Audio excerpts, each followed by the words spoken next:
দেখতে পাচ্ছেন রীতিমতো হাতাহাতিতে জড়িয়ে পড়লো।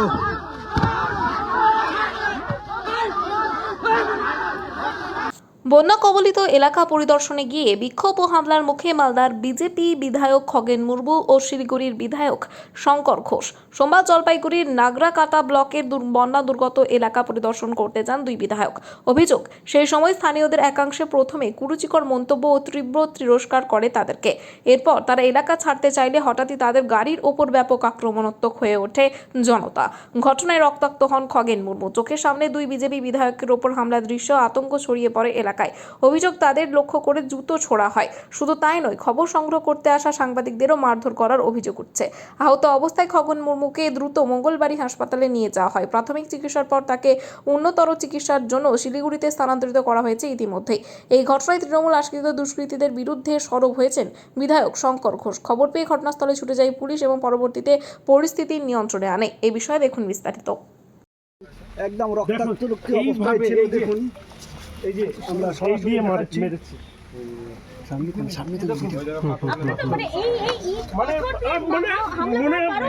এই প্রথম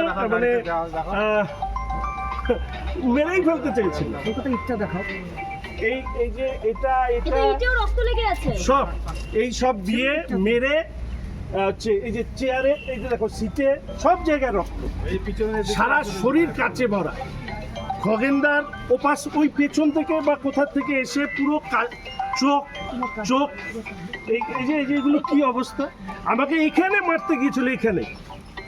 এটা ছিল আমাদের তো আর সাধারণ গাড়ি, এটা ভেঙেছে, মাথা ঢুকিয়ে দিয়েছিলাম বলে আমার মাথার উপরে বাটাম পড়ে।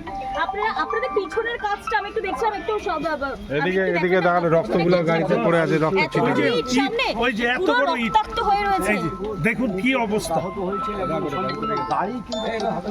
দাদা, ডুয়ার্সের মাটিতে এরকম ঘটনা প্রথম, কি বলবেন? আমি কিচ্ছু জানি না, আমি ফোন লাগছে না। আমি শুধু চাই, ইতিমধ্যে আমি হায়ার লিডারশিপকে জানিয়েছি যে অ্যাজ আর্লি অ্যাজ পসিবল সেখানে ফোর্স পাঠানো। পুলিশ আমাদেরকে মারছে, পুলিশ সরে যাচ্ছে। তোমরা কতদূর? পুলিশ সরে যাচ্ছে, দিদির সৈনিক ইত্যাদি কি বলে সব মারছে, পুলিশ ওখান থেকে সরে যাচ্ছে। হাসপাতালে আছো। রিলিফ এটা একটা সবার যাওয়ার অধিকার আছে।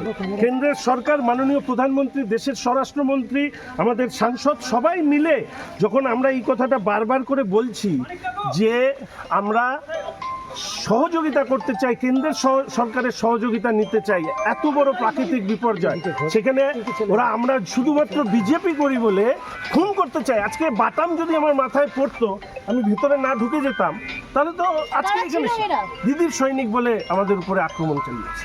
দিদি করছে, দিদির ছেলেরা দিদি করছিল। এবং কি নাম, হাজিপাড়া না কি আমি জানি না এক্স্যাক্টলি,